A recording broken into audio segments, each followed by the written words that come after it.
네, 안녕하세요. 은하수다방의 독서 모임을 시작하도록 하겠습니다. 아, 첫 녹음이라서 굉장히 어색한데요. 오늘의 호스트인 김희영님께서 오늘 시작을 해주시면 좋겠습니다. 저는 나수다방 독서 모임의 막내고요. 서울에서 기차를 타고 부산으로 왔습니다. 오늘 읽을 책은 삶으로 다시 떠오르기라는 책인데 제가 상담을 받았을 때 이제 상담가 교수님이 추천해 주셨고 또 다른 영어 선생님이 추천해 주시고 되게 이 삶을 살아가다가 계속 이런 책을 읽으라는 뭔가의 표지가 왔던 것 같아요. 그래서 이제 한번 읽어봤는데 너무 좋았고 그래서 이제 많은 분들께 추천을 하다가 이제 독서 모임 책으로도 선정을 하게 되었습니다. 네, 너무 재밌게 잘 읽었어요. 근데 책 진짜 너무 좋아가지고 진짜 약간 감동 먹었어요. 제 인생의 바이블? 저도 그런 느낌이었어요. 제가 계속 읽고 있으니까 아까도 얘기했지만 남편이 성경책이냐고 달겠다고 그러는 거예요. 맞아. 아무튼 그럼 우리 이제 거의 팟캐스트 처음이니까 각자 그래도 소개를 간단하게 그냥 한마디만 할까요? 네. 네, 저는 이종화이고요. 그리고 그냥 평범한 회사원입니다. 평범하지 않잖아요.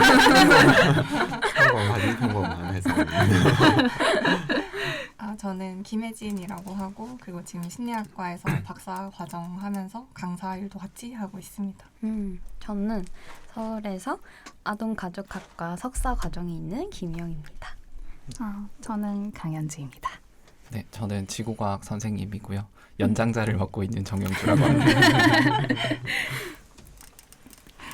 시작해볼까요? 네. 그럼 각자 짧은 그 전체적인 소감을 얘기하고 이거 질문에 대해서 얘기 나눠볼까요? 혜진이부터. 저부터.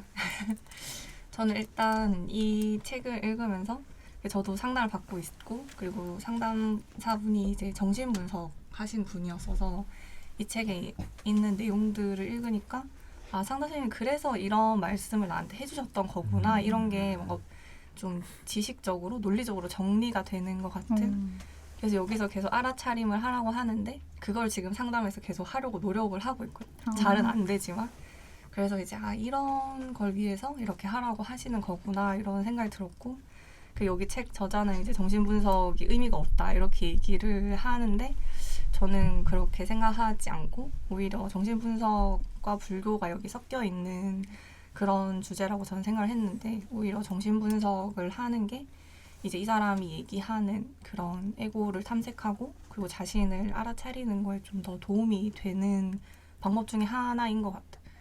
왜냐면 저는 그냥 상담 책만 읽었을 때는 약간 수영을 책으로 배우는 것처럼 이게 무슨 말이지 하고 잘 이해가 안 되거든요. 뭐 내담자가 자신의 길을 찾아서 뭔가 자신을 알아차릴 수 있게 상담자는 도와주는 것뿐이다 이러는데 그게 알아차리는 게 뭔지 뭐 그런 게 전혀 이해가 안 됐었는데 오히려 상담을 하면서 이렇게 하는 거구나를 실질적으로 뭔가 배울 수 있었던 것 같아요. 그래서 저는 그런 의미에서 이 책이 좀 재밌게 읽었던 것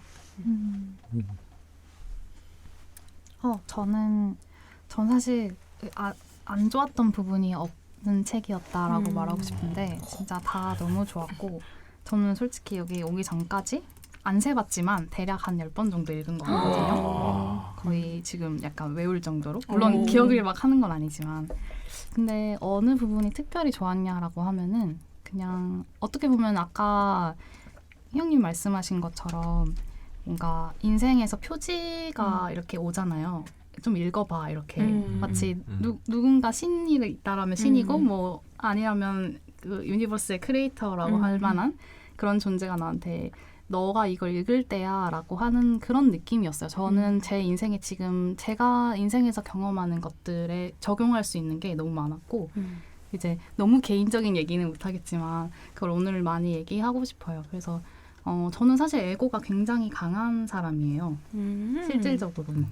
그리고 왜냐하면 어렸을 때부터 에고를 강화시키는 학습이나 이런 거에 굉장히 약간 모범생이었고 모범생들이 사실 에고가 강해질 수밖에 없거든요. 왜냐하면 자기 자신을 탐색하고 혼란에 빠지고 무지한 나라는 걸 깨닫기가 되게 어렵기 때문에 그래서 되게 에고에 점철된 삶을 살았던 것 같아요. 그게 진정한 나와 에고가 어떤 차이가 있는가. 그 간극에 대해서는 그렇게 크게 신경을 안 쓰고 살았던 것 같은.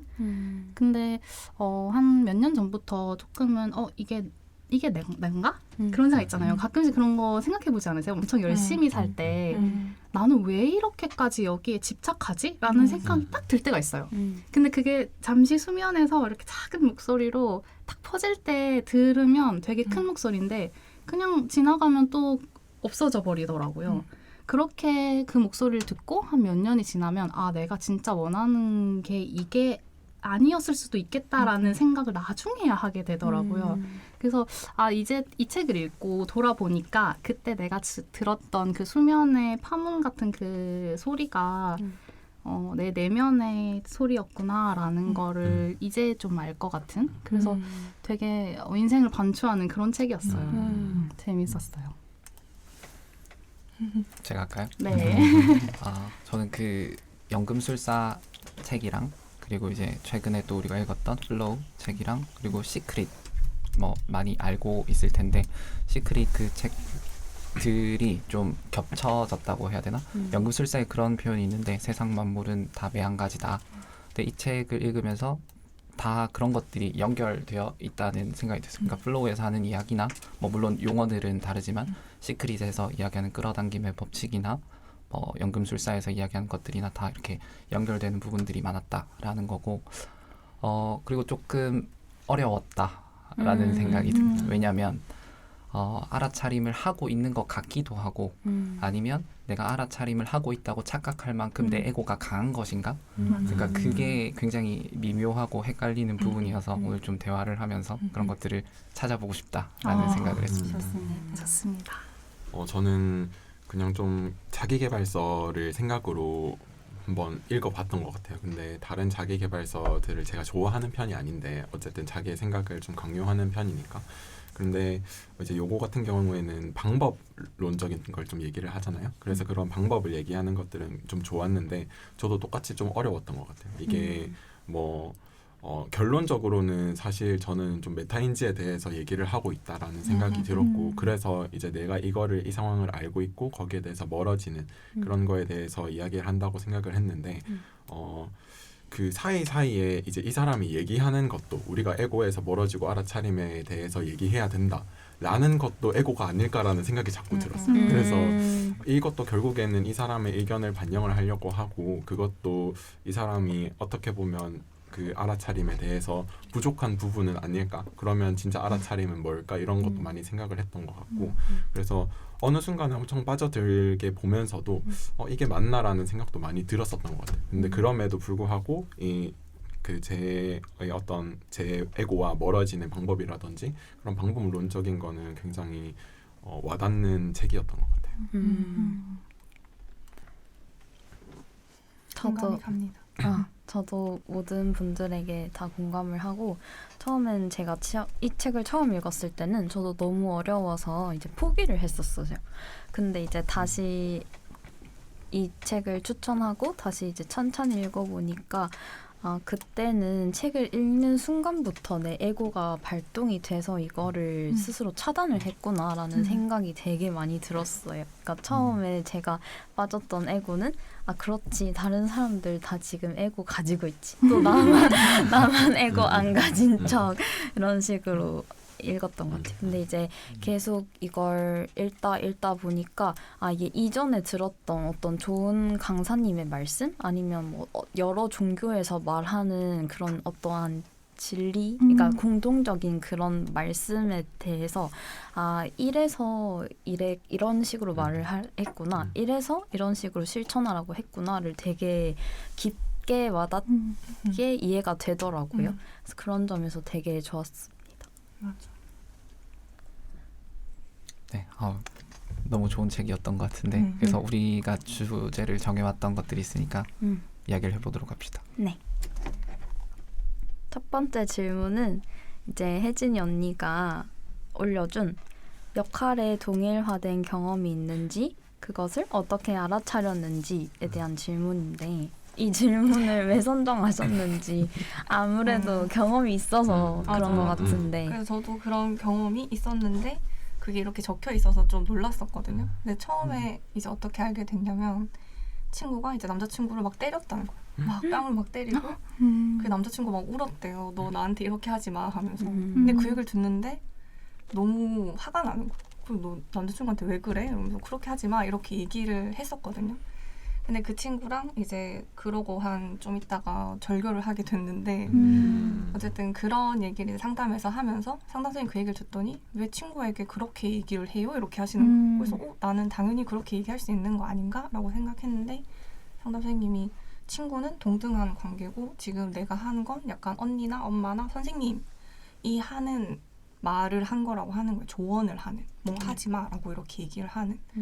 그래서 제가 엄마의 역할, 언니의 역할을 너무 많이 살아와서 친구에게도 그렇게 하는 게 아니냐라는 얘기를 하셨었거든요.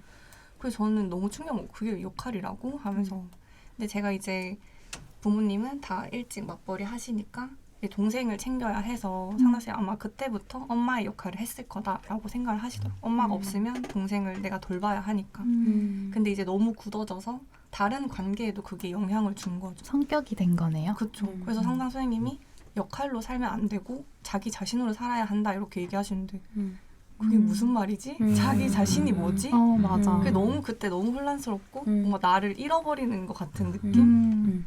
맞아. 그래서 그 이후 그때 상담 선생님 그럼 내가 뭐냐 그거에 대해서는 설명을 안 해주시거든요. 그건 내가 알아가야 되는 거니까. 그래서 되게 혼란스러웠는데 지금은 그래도 많이 역할이라는 게 뭔지 알고 나니까 그나마 뭔가 다른 행동을 선택하려고 하면서 좀 더 내면에 있는 내가 나오기 시작한 것 같긴 해요. 그래서 혹시 다른 분들은 그런 경험이 있는지. 아, 갑자기 드는 생각이 우리가 오늘 소개를 하면서 시작을 했잖아요. 근데 이제 이 책에서 이야기하는 걸로 생각을 해보면 우리 어떤 그 형상을 가지고 맞아요. 우리를 생각하면 안 되는데 맞아요. 결국 우리는 또 형상을 가지고 우리를 소개를 해버렸다는 거예요.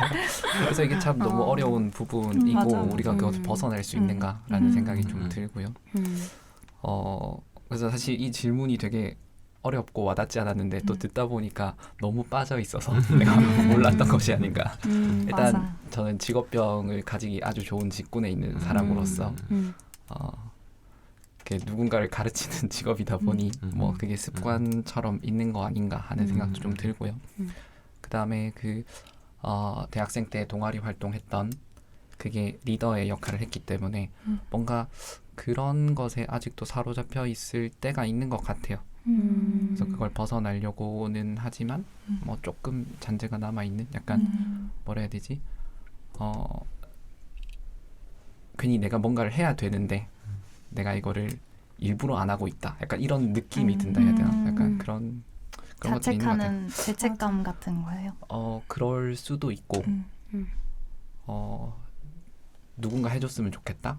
그런 마음도 좀 있고 뭔가 자연스럽지 않게 뭔가 누군가 뭔가를 해야 돼 라는 생각이 있는 게 아닌가 싶기도 합니다. 그래서 상담 선생님이 역할로 살아야 할 때가 있다고? 내가 맞아요. 진짜로 엄마일 때, 선생님일 때 그때는 그 역할로서 이제 최선을 다하고 근데 또 뭐 내가 일상생활 할 때는 나 자신으로서 있는 그 경계를 해야 하는 그게 여기서 얘기하는 약간 외부의 세계랑 내면의 세계가 이제 잘 균형을 이루고 있는 조화로운 상태인 게 아닌가. 그래서 그걸 찾는 것이 맞아요. 이제 저의 과업이었던 것 같아요. 저는 그래서 이게 마지막 질문이지만 좀 땡겨와서 얘기하고자 하는데 그 나를 빌려준다라는 말을 우리가 사전에 얘기할 때 했었잖아요. 네.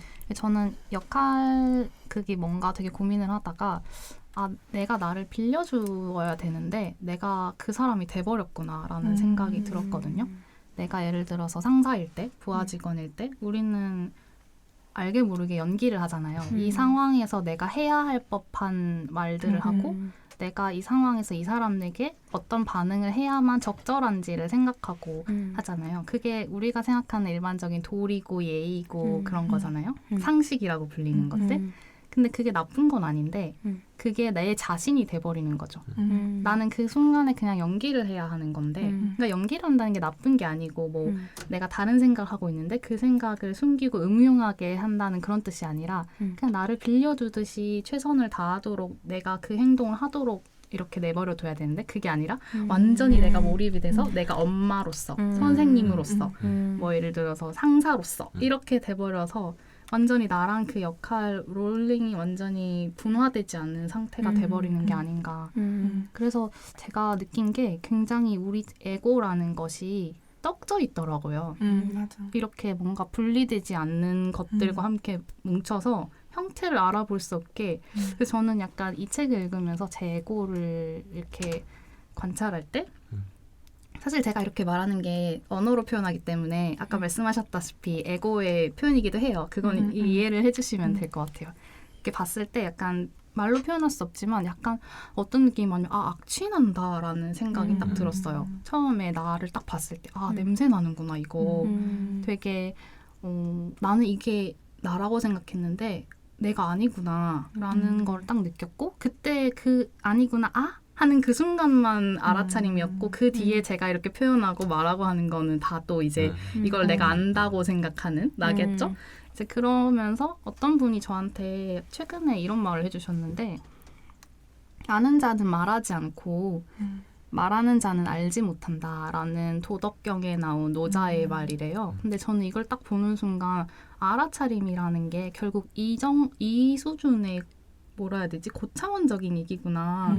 말하는 순간 잡을 수 없는 이렇게 흘러가는 물결 같은? 그래서 그 흘러가는 물결이기 때문에 현재고 잡아들려는 순간 과거나 미래가 돼버리기 때문에 우리가 이 형상으로밖에 볼 수 없는 이데아적인 얘기구나라는 거를 저가 느꼈고 그래서 뭔가 이 역할 얘기를 할 때 이 빌려오는 얘기를 꼭 같이 하고 싶었어요. 저한테는 그래서 역할의 동일화라는 게 거의 매 순간 저는 느끼는 것 같아요. 근데 이 역할이라는 게 저희가 흔히 역할이라는 걸 얘기를 할 때 역할이 주어진다라고 얘기를 하잖아요. 그래서 이 상황이라는 것 자체가 그 역할이라는 것 자체가 에고라는 그 말이 좀 일맥상통한다는 게 상대방에게 맞춰주기 위해서 이 사람에게 더 호감을 갖기 위해서 이렇게 역할을 나에게 주어지는 역할 그리고 내가 주는 역할이 아니라 나에게 주어지는 역할이라는 게 좀 확실히 와닿는 순간이었고 그에 연결되어서 그렇게 빌려준다는 것은 내가 역할을 해준다라는 것과 또 비슷한 얘기 같아요. 그래서 사실 뭐 해준다라는 거는 너무 어려운 얘기인 것 같고 대부분은 주어진 역할에 다 하게 되는 것 같은데 저는 그렇게 되는 것 같아요. 그냥 다른 사람이 나에게 주어진 역할 그러니까 이 사람이 나에게 원하는 역할을 하는 것이 내가 잘하는 것이다라고 생각을 했던 것 같아요. 그래서 뭐 어디에서든 이 사람에게 맞춰서 그 사람에게 좋은 사람이 되려는 역할을 계속해서 하려고 하고 그러면 이제 내가 나를 역할을 주지 못하는 내 역할을 보여주지 못하고 진짜 나를 보여주지 못하는 상황이 돼버리는 거죠. 그래서 이 사람은 제 에고만 보고 이 사람이 현존하는 그런 존재 자체는 내 에고, 제가 보여주는 에고겠구나 라고 생각을 하고 오히려 더 이제 서로의 에고가 부딪히는 상황이 되는 거죠. 그 사람도 제가 원했던 에고와 저도 그 사람에게 맞아요. 보여주는 에고가 부딪히면서 또 그렇게 되는 것 같은데 뭐 경험이라고 하면 사실 그래서 일상생활 전체인 것 같아요. 뭐 가족에게도 마찬가지고 다른 사람에게서 그리고 사람들과의 관계에서 심지어 여기서까지도 마찬가지겠죠. 지금 더 좋은 목소리를 내려고 하는 맞아. 긴장돼. 네, 그런 거와 같이 그래서 뭐 알아차리는 거는 어렵지 않은 것 같아요. 제가 느끼기로는 그냥 그 상황마다 저는 알아차려요. 이거는 내가 편하지 않고 뭔가 부자연스럽구나라는 거를 알아차리지만 그게 틀리다는 생각을 해본 적이 없는 것 같아요. 그래서 이게 잘못됐고 내 본 모습을 보여줘야 되겠구나가 아니라 이건 당연한 거고 내가 이 사람들을 당연히 만족시켜야 되고 당연히 이 사람들을 행복하게 해야 된다라는 게 만연을 했던 것 같아요. 근데 뭐 그거를 되돌아보면 좀 뭐 가족 사이에서 저에게 주어졌던 역할에서 저도 거기서 동일화가 됐던 것 같고 이제 그런 것들을 알아차린 지가 저도 사실 얼마 안 돼서 그래서 그것들을 어떻게 좀 균형을 맞춰 나갈지를 네, 생각을 해보고 있는 것 같아요. 저도 최근에 남자친구가 생겼는데 이제 감사합니다. 근데 이제 내가 지금 롤플레잉을 하고 있구나를 알아차린 게 있었어요. 저는 이제 어릴 때부터 엄마랑 뭔가 미분화된 애착 경험이 계속 있어서 이제 엄마의 역할을 저도 되게 많이 했던 것 같아요. 남동생한테도 많이 했고 친구들한테도 많이 했고 동생들이나 남자친구한테도 많이 했던 것 같아요. 그래서 이제 일단 그것을 알아차렸던 게 제가 뭔가 계속 챙겨주고 있는 거예요. 남자친구한테. 저보다 나이가 많고 알아서 이제 사람 구실을 정말 잘하는 분인데 내가 뭔가 안 돼. 이거 선크림 좀 발라야 돼. 근데 그 말이나 말투나 걱정하는 포인트가 저희 엄마가 항상 저한테 하던 말인 것 같은 거예요. 맞아. 그래서 좀 너무 소름이 돋는 거예요. 그래서 이제 그분한테도 이제 좀 내가 롤플레잉에 빠져사는 것 같다. 그래서 나는 이제 딸의 역할도 그렇게 안 하고 싶고 우리 엄마가 엄마의 역할을 하는 것도 보기 싫고 나중에 뭐 엄마가 장모님의 역할이라든지 뭐 사위의 역할, 며느리의 역할, 시어머니의 역할에 빠지는 게 조금 싫은 것 같다라고 이야기를 했었어요. 근데 그 남자친구분은 그래도 조금의 그 역할은 있어야 서로가 기쁠 수 있지 않겠느냐라고 했고 이제 저도 남자친구 관계에서도 뭔가 딱 그 한국 드라마에서 티피컬하게 딱 규정짓는 남자친구 역할, 여자친구 역할 좀 있는 것 같아요.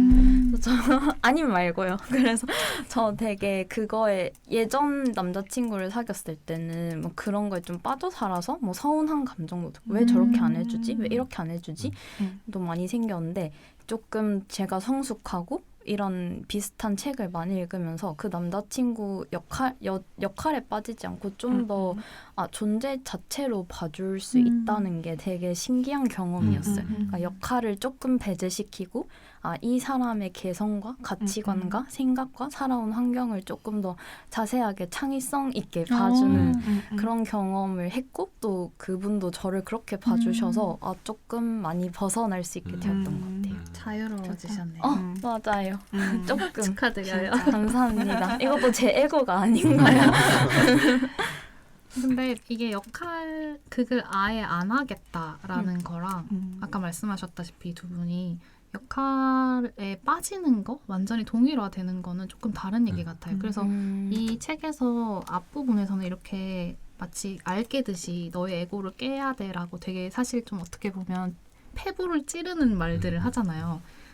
이게 내가 아니었다고? 약간 이런 걸 하다가 마지막 부분에 완성시켜주는 느낌을 저는 느꼈는데 어떤 부분에서 그랬냐면 그 내면의 창조의식을 발현시켜서 현재에서 역할에 충실하는 방법? 그러니까 겉으로는 똑같은데 기본 동기가 다른 거? 내가 인정받고 내 에고를 강화시키기 위해서 역할에 동일화돼서 완전히 내 에고가 그 역할이랑 구분 안 되게 이렇게 떡져 있는 상태가 아니라 마치 빌려주듯이 최선을 다해서 현재에 충실한 상태에서도 역할에 충실할 수 있다라는 부분이 나와서 저는 그 부분이 굉장히 감동이었고 사실 이 책이 좋았던 이유가 그거였던 것 같아요. 보통은 다 여기서 끝나잖아요. 너의 에고를 깨에서 끝나니까. 어떡하라는 거지? 네, 맞아요.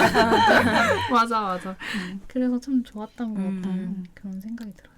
저도 종아 오빠 말 듣고 언니 이야기 듣고 난 지금 역할을 뭔가 굉장히 떼어내려고만 했구나를 많이 느꼈어요. 그래서 조금 반성하게 되는 지점이 있었습니다.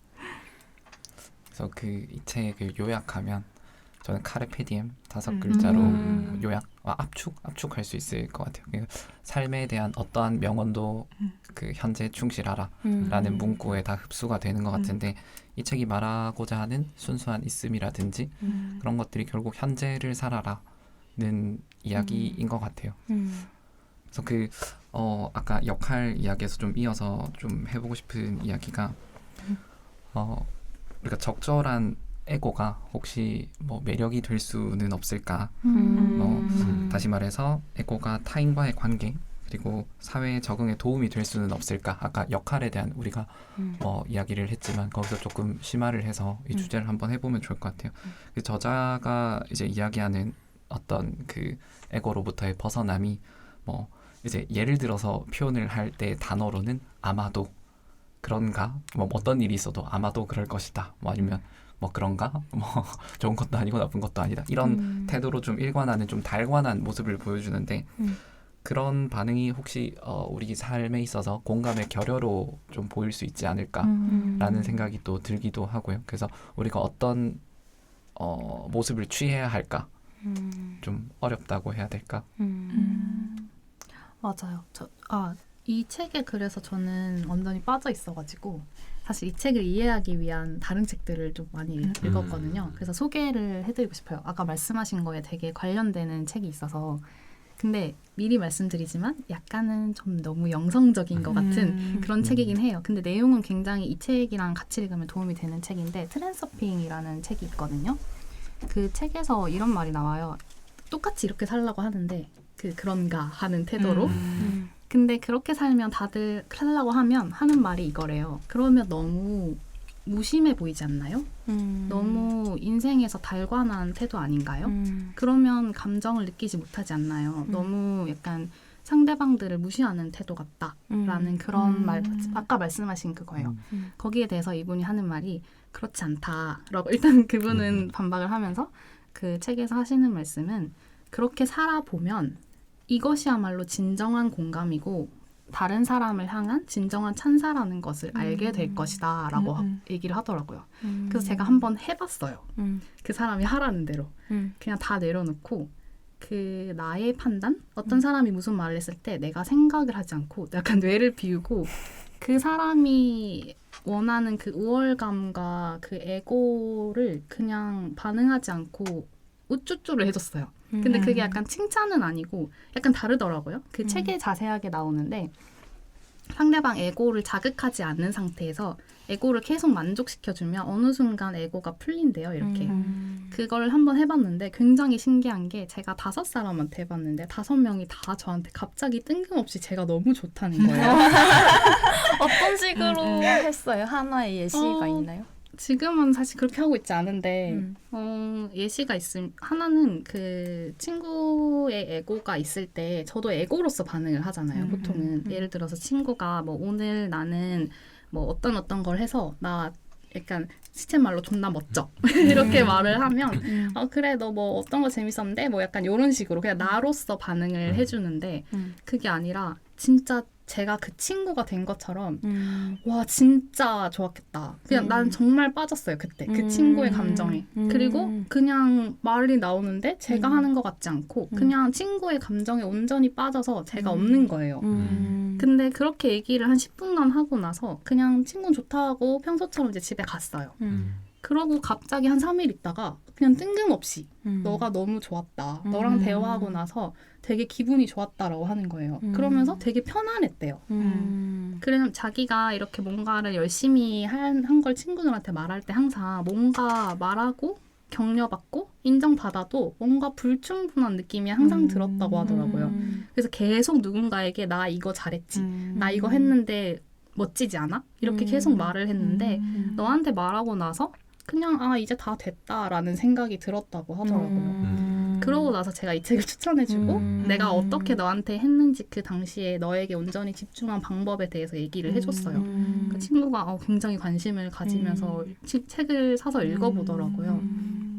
그래서 그때 느꼈던 게 이게 공감이구나. 내가 그동안 했던 건 그냥 나에게 공감한 거구나 라는 걸 느꼈어요. 내가 지금 느끼는 감정에 공감한 거고 나의 에고의 감옥 속에 갇혀 있었던 거죠. 상대방을 보지 않고 진정한 상대방을. 그 예전에는 어땠냐면 제가 이런 에고에 관심이 많았을 때는 약간 상대방의 에고를 깨주려고 했어요. 반대로. 근데 그걸로는 도저히 안 되더라고요. 맞아. 오히려 저도 에고가 강해지고 가르치려 드는 내가 다 안다고 생각하는 그런 게 아직도 저는 있어요. 솔직히 있는데 그런 거를 이렇게 서로 부딪히는 걸 많이 느꼈는데 그냥 그 사람의 에고가 보이더라도 모른 척 해줬어요. 그리고 그 사람의 에고가 원하는 게 뭔지에 집중을 했어요. 그러니까 갑자기 그렇게 풀리더라고요. 근데 음. 그게 그 친구뿐만이 아니라 제가 5명한테 해봤다고 했잖아요. 다 비슷한 말을 했어요. 너랑 얘기하고 기분이 좋았다. 그리고 뭔가 너가 평소랑 달랐다. 라고 하는데 저 너무 신기한 거예요. 그래서 이게 매 순간 할 수는 없겠지만 이런 오늘은 해봐야지 라는 생각을 하고 나를 내려놓고 한번 해보는 거는 되게 추천합니다. 그래서 저는 방금 말씀하신 거에서 아닐 수도 있지 않나 라는 거를 그 책을 보고 느껴가지고 맞아. 저도 공감하는 게 상담선생님이 저한테 하라고 하는 게 결국 이런 거거든요. 남자친구랑 남자친구 에고가 올라오면 저도 같이 에고가 올라와서 둘이 폭발을 하는데 상담선생님이 항상 이제 그 순간 알아차리고 남친구에게 이제 공감해주고 그 에고를 달래주면 남자친구도 내 에고를 달래줄 수 있을 거다 이렇게 얘기를 하거든. 근데 이제 폭발하고 있을 때는 그게 너무 뭐 생각도 안 나고 알아차림 이런 것도 없고 동일화됐어. 네, 그냥 막 하나 있는데 갑자기 맞아 알아차리라고 하셨지 이러면서 하면 이제 남친한테 제가 막 이렇게 다독거려주고 하면 남친구가 갑자기 왜 이래? 처음에 이런 반응이다가 누그러지면서 남친구도 저한테 똑같이 해주는 뭐 그럴 때도 있고 못할 때도 있고 그렇긴 한데 아직은 근데 정말로 더 뭔가 다른 차원의 기쁨과 공감을 나눌 수 있게 되는 것 같아요. 그래서 여기서 말한 에고는 뭔가 자신의 개성을 잃어버리는 건 아닌 것 같아요. 오히려 진짜 자신의 개성을 되찾아주는 느낌? 에고는 그냥 진짜 자신의 고통체로 결합되어 있는 그 자체라서 그것으로 이제 왜곡된 세상에서 벗어나서 내가 진짜로 무엇인가 이제 과거나 뭐 내가 가진 배경 이런 걸로 휘둘리는 삶이 아니라 진짜 나로서 뭔가 선택하고 온전히 사는 삶을 위한 과정인 것 같아요. 맞아. 저는 그 현주님의 그 말에 굉장히 공감을 하는 부분이 사실 어떤 그 말씀해주셨던 그 절차가 상대방에게 진정으로 공감해주고 상대방의 그 에고에 대해서 반응을 해준다는 게 당연히 좋은 방법이지만 사실은 엄청 힘든 방법이잖아요. 맞아요. 그래서 뭐 그 방법에서 만약에 제가 처음에 들었을 때 그 생각은 그거였어요. 그러면은 이 사람이 새로운 에고가 생겼을 때 무조건 다시 현주님을 다시 찾아서 나는 편했으니까 그럼 또 거기에 대한 에고가 생긴 거죠. 그래서 편한 사람을 찾아가서 이 사람에게 내 에고를 풀어야 되겠다. 이 사람은 그런 사람이니까 라고 생각을 할 것 같은 거예요. 그래서 그게 그 사람이 이제 현주님께 준 역할이 돼버리는 그렇게 거예요. 버리는 거죠. 근데 저는 거기서 좀 더 발전을 해서 뛰어넘었다고 생각을 했던 게 그 사람에게 그 방법을 가르쳐주는 게 되게 중요했던 것 같아요. 그래서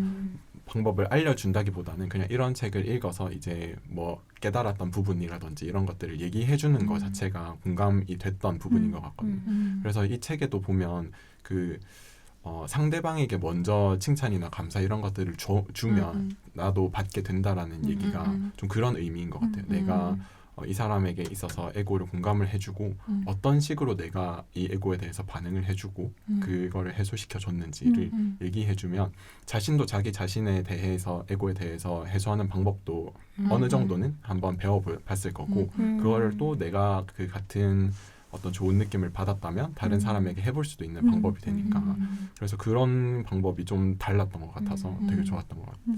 약간 종아가 걱정한 건 좀 감정 쓰레기통이 될 수도 맞아요, 있는 맞아요. 그런 얘기였던 것 같아요. 근데 만약에 현주 씨가 이제 뭐 상담가처럼 아니면 뭐 좋은 뭐 선생님처럼 해줘야지라는 역할로 했으면 그런 감정 쓰레기통이 되는 부작용이 있었을 수도 있을 것 같은데 뭔가 에고를 내려놓고 뭔가 그 현존하는 그걸로 대해서 그런 게 없었던 게 아닌가 싶기도 하고 맞아요. 되게 기뻤어요. 음. 근데 약간 제가 느꼈던 거는 그 순간에는 되게 제 생각이 없었다. 맞는 것 같아요. 판단이 없었어요. 그 친구가 뭐 말하는 거 예전에는 그 정도 가지고 좀 더 해야지. 여기서 인정을 바라면 어떡하나. 이런 생각들을 많이 했었는데 그냥 내려놓고 그래 진짜 너 이 정도 한 거 내가 그랬으면 나도 정말 자랑하고 싶고 인정받고 싶었겠다.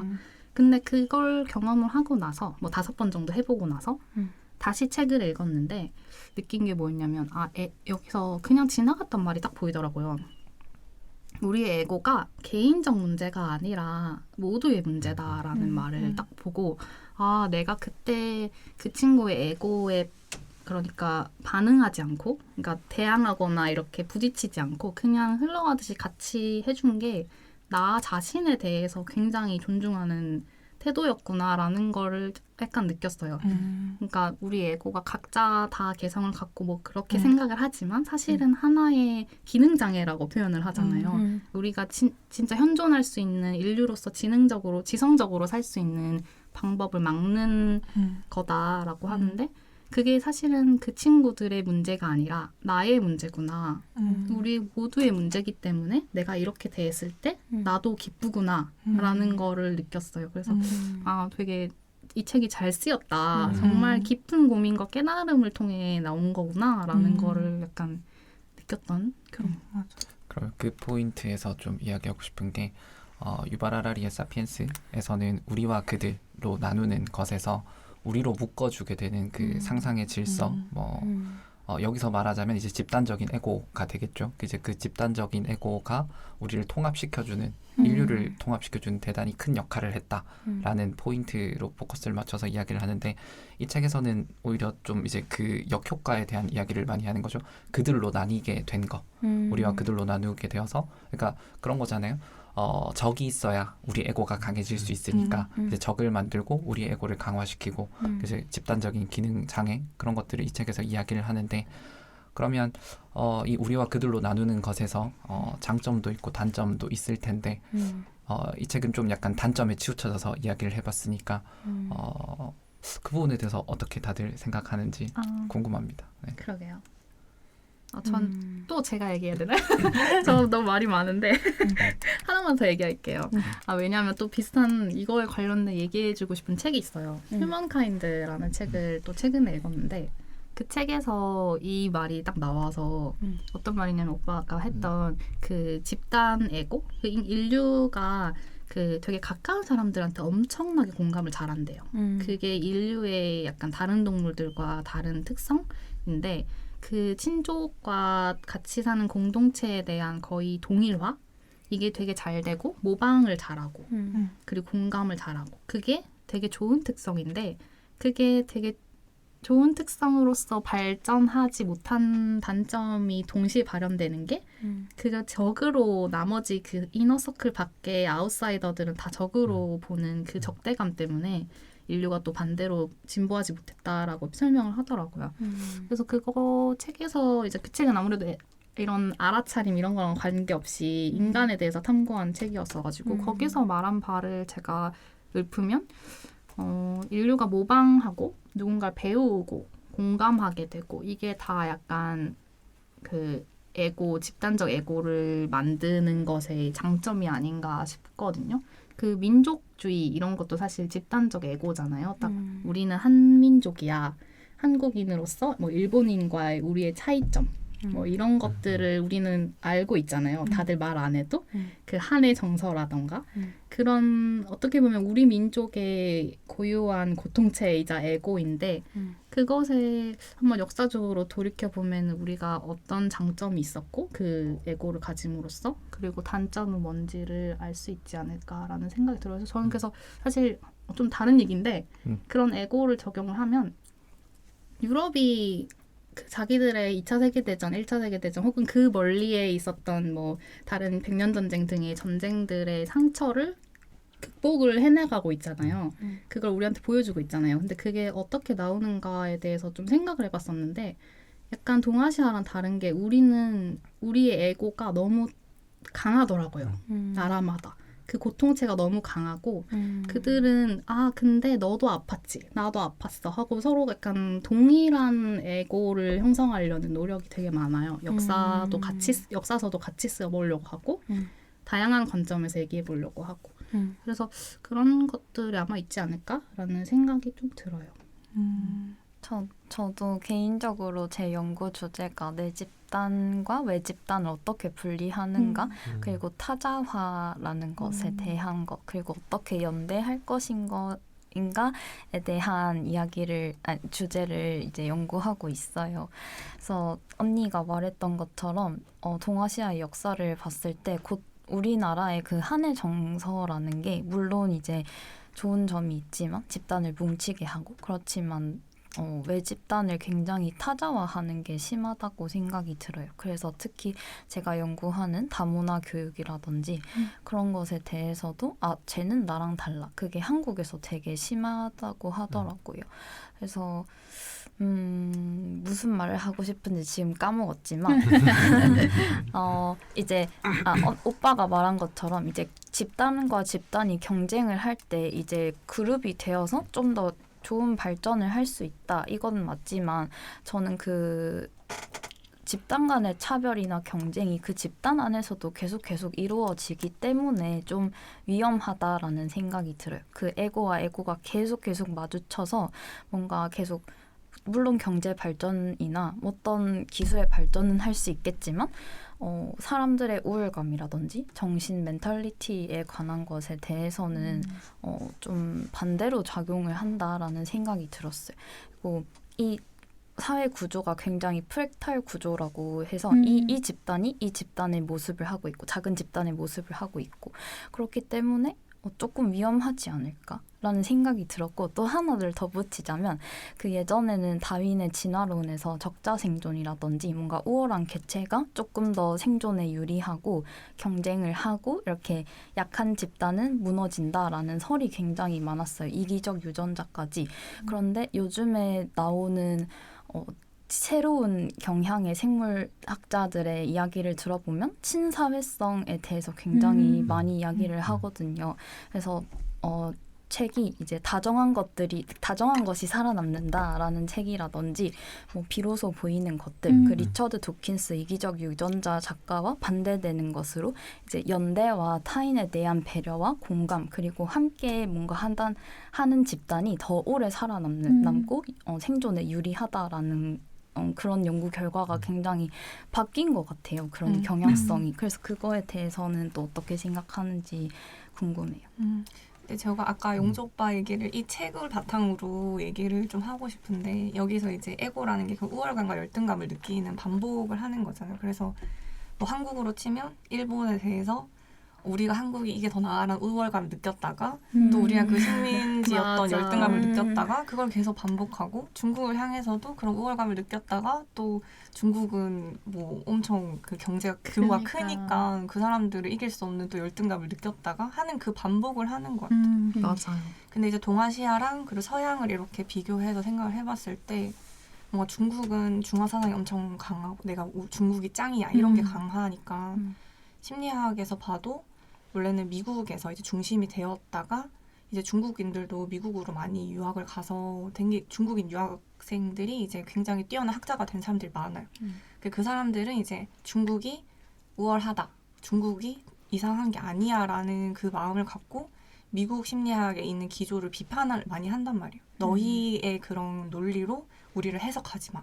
우리도 우리의 이런 게 있고 우리가 기능 장애가 있는 게 아니야라는 얘기를 하는데 그 얘기가 한국인을 이해하는 거에 굉장히 잘 맞는 이론들을 그 사람들이 알려준단 말이에요.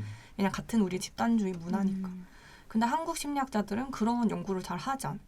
그게 저는 약간 미국에 대한 열등감이 한국 심리학자들에게 있다라고 저는 개인적으로 생각하거든요. 그래서 뭔가 미국 그 심리학 이론에 맞춰서 한국인을 해석하는 거에 급급했지 중국인이 하는 자세처럼 뭔가 우리 중국 집단주의 문화에 이런 게 있고 우리가 이렇게 사는 것에 다 이유가 있는 거야 라는 걸 미국에 제안하는 그런 한국의 심리학자는 드물지 않나. 그래서 저는 그런 우월감과 열등감이 계속 끊임없이 우리 집단적으로 국가적으로 있고 그게 영향을 엄청 주는 것 같아요. 그래서 뭐 좋은 것도 있을 수 있겠죠. 그 중국은 우월감을 가지고 그렇게 주장할 수 있는 거니까. 그래서 그 상담 선생님이 자기는 이제 마음이 구부러졌다 이렇게 표현을 하셨는데 구부러진 것 중에 이제 어떤 건 펴졌고 어떤 거는 피려고 하다가 부러질 것 같아서 펴지 않았는데 그래도 행복하다 이렇게 얘기를 하셨었단 말이에요. 자기는 너무 행복하다고. 제 생각에 이제 난 뭐가 구부러졌는지 알고 그걸 펴진 않았지만 그래도 그걸 알아차릴 수는 있으니까 그 순간순간에 그걸 이제 상담 선생님은 그것을 자신의 개성으로 살아가고 있는 것 같아요. 그래서 아까 오빠가 얘기했던 그 에고가 개성이 될 수 없냐? 라는 물음에도 저는 될 수 있을 것 같다. 하지만 그게 있다라는 걸 알아차리고는 있어야 하지 않을까. 그래야 남에게 공격적인 말을 하지 않을 수 있을 것 같은 나의 에고를 건드린 사람이 나타났을 때 거기에 이제 공격이나 비난이나 뭐 방어하고 반박하는 그런 게 아니라 이제 그 중국인 심리학자도 자신의 우월성이란 에고를 뭐 미국인을 비난하는 방식으로 사용한 게 아니잖아. 자신을 이제 합리적으로 설명하려고 하고 그걸 학문적으로 펼치려고 하는 거니까 뭔가 그게 개성이 될 수 있지 않나. 그래서 이거를 이제 공격성으로 활용하지 않는다면 어느 정도의 에고가 있는 건 어떤 사람에겐 개성이 될 수 있고 좋은 장점이 될 수도 있을 것 같다는 생각도 들어요. 저는 일단 뭐 다시 이제 질문으로 돌아와 보면 적절한 에고는 매력이 당연히 될 수 있다고 생각하거든요. 근데 일단은 그 기조에서는 그 사람들이 깨어 있음이 우선이 돼야 되는 것 같아요. 그래서 깨어 있는 사람이 있다면 에고는 항상 매력이 될 수 있다라고 생각을 해요. 왜냐하면 어쨌든 깨어 있는 사람이든 아니든 그 에고는 가지고 있고 누구나 가지고 있는 거기 때문에 이제 거기에서는 매력이 될 수 있는데 대신에 이제 그 사람의 에고에 대해서도 알아차리고 나의 에고에 대해서도 알아차리고 그거를 받아들이고 그런 걸 준비가 됐을 때 이제 적절한 매력이 될 수 있다고 생각을 하는데 그리고 또 계속 얘기하셨던 뭐 집단적인 얘기를 해봤을 때는 사실 그 우리가 가장 그 집단의 위치에서 그 높은 위치를 차지하는 사람들 그러니까 높은 역할을 하는 사람들이 어떤 깨어 있는지 아닌지가 굉장히 중요한 것 같아요. 맞아요. 그래서 지금 저희가 역사를 돌아보면 뭐 백인 우월주의 시대 때는 백인들이 이제 가장 높은 사람들이 이제 우리 백인이 최고다라는 그런 다른 집단과의 우월감이 있었을 때 그때 이제 뭐 여러 학살이나 이런 것들이 일어났고 마찬가지로 교회에서나 불교에서도 마찬가지인 것 같고요. 그래서 종교적으로든 아니면 집단적으로든 그 가장 높은 위치의 사람이 깨어 있냐 아니냐가 굉장히 중요한 것 같거든요.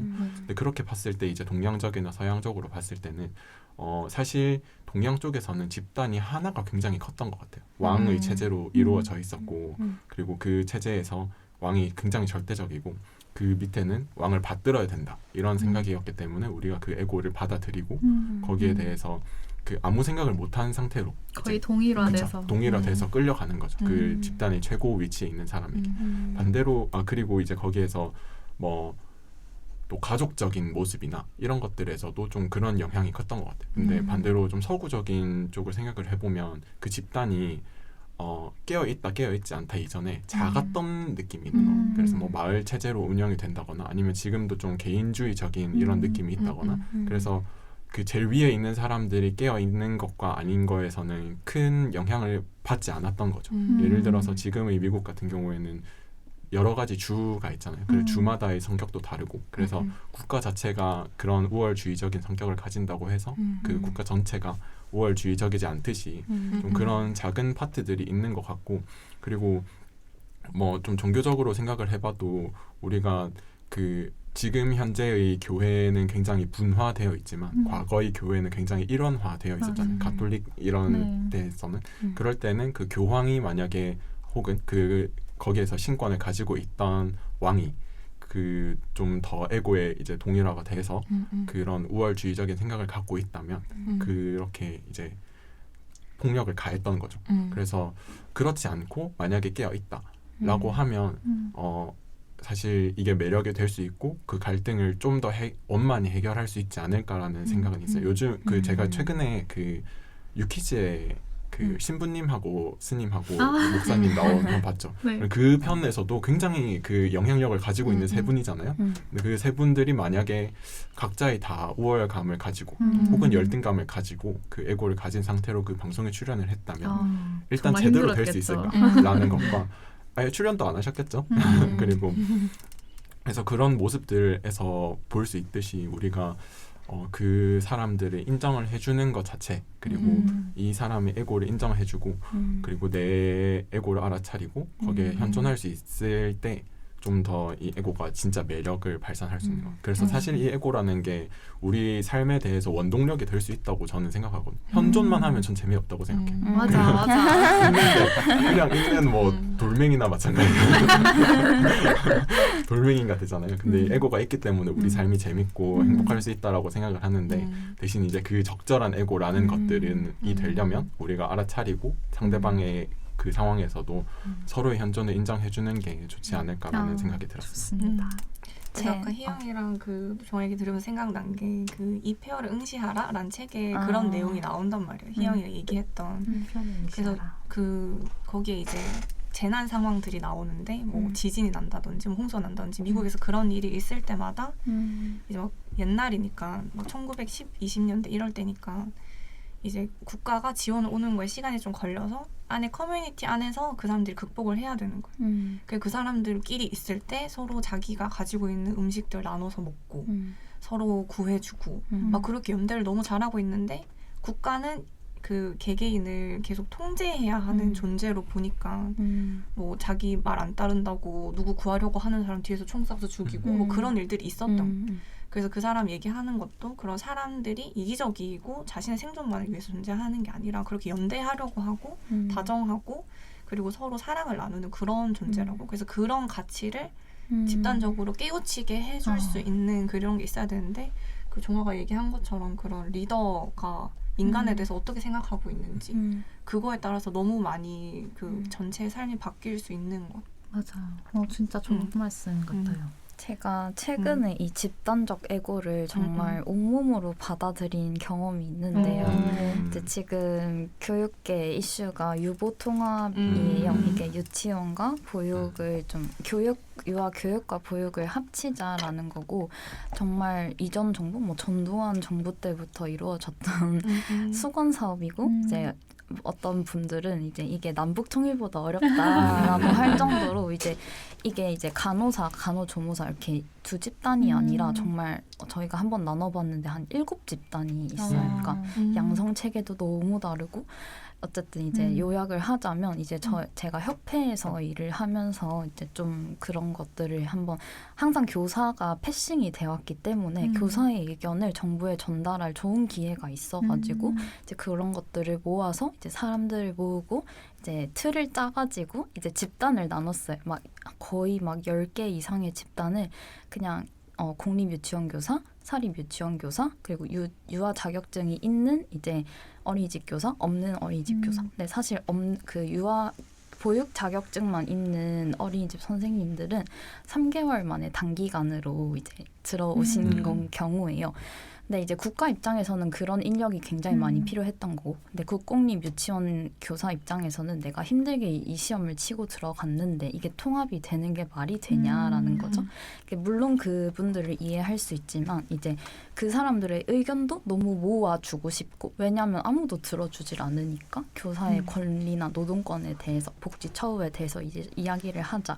그리고 저희가 원했던 거는 좀 건강한 담론이 우리에게 이뤄지고 연대를 해서 그거를 전달하면 훨씬 좋을 것이다. 이제 효과가 있을 것이다 라고 했어요. 그래서 이제 오픈 톡방을 만들었어요. 4개를. 근데 이제 그분들이 난리가 난 거예요. 그러니까 물론 이해하는데 이제 저는 거기에서 이 집단 에고체를 좀 본 것 같아요. 그러니까 어떤 식으로까지 했냐면 이제 단톡방이 오후 6시에 했는데 새벽 3시까지 이제 저희 대표님과 저희의 운영진, 그러니까 얼굴은 물론 모르지만 익명이라고 진짜 입에 담을 수 없는 욕들과 그 에고체들, 그분들이 이제 다른 집단의 단톡방에 몰려가서 뭐 진짜 쌍욕을 하시더라고요. 근데 그 이해는 가는데 이런 식으로 조금 더 건강한 담론을 만들고 내가 여기에서 좀 영리하게 내 의견을 말하는 게 좋을 텐데 왜 이런 식으로 할까? 그래서 좀 약간 인류애를 살짝 잃었던 경험이 있어요. 그래서 이제 근데 이제 좋았던 게 저희가 이제 줌으로 이제 건강한 담론을 만들어 보자, 토론을 하자라고 이야기해서 다 들어오셨어요. 이제 저희 대표님은 얼굴을 이제 내놓으시고 다른 분들 다 익명이었는데 역시 이제 채팅방이 이제 초반에는 완전 쌍욕으로 가득 찼었어요. 그래서 전 열심히 디펜스를 했죠. 그러니까 같이 애고체로 반응하지 않고 좀 더 존중해달라. 어떤 식으로 해볼까 우리 방법을 생각해보자라고 했는데 이제 선생님들 한 분 한 분의 이야기를 한 시간 동안 들었어요. 집단별로. 그러니까 처음에는 그렇게 더러웠던 단톡방과 그 여론이 되게 건강하게 바뀐 거예요. 그게 좀 저한테는 좀 소름 끼치는 경험이었어요. 그러니까 인류애가 바닥이 날 시점에 다시 이제 조금 이야기하면 되는구나. 서로의 의견을 나누고 공감할 수 있는 장을 만들면 되는구나 라는 걸 좀 느꼈어요. 물론 갈 길은 멀지만. 네, 그래서 이 집단주의 속에서 우리가 어떻게 깨어 있을 수 있는가를 생각도 해보면 사실 아무것도 보이지 않는 사람 입장에서는 조용히 있는 게 제일 편하잖아요. 그래서 그 에고와 동일화되는 게 제일 편한 거죠. 그래서 어떻게 보면 그 에고가 가장 강력한 것 같아요. 그런 상황에서의 에고. 근데 이제 그런 거를 좀 알아차리고 내가 어떤 거를 원하는지를 좀 더 이제 깨닫는 쪽으로 그렇게 가본다면 그렇게 막 휩쓸리지도 않지 않을까라는 생각도 들어요. 그래서 우리가 어떤 집단 속에서 어떤 자세를 가져야 되는가를 생각할 때도 좀 좋은 부분인 것 같아요. 혹시 옷 좀 입어도 되나요?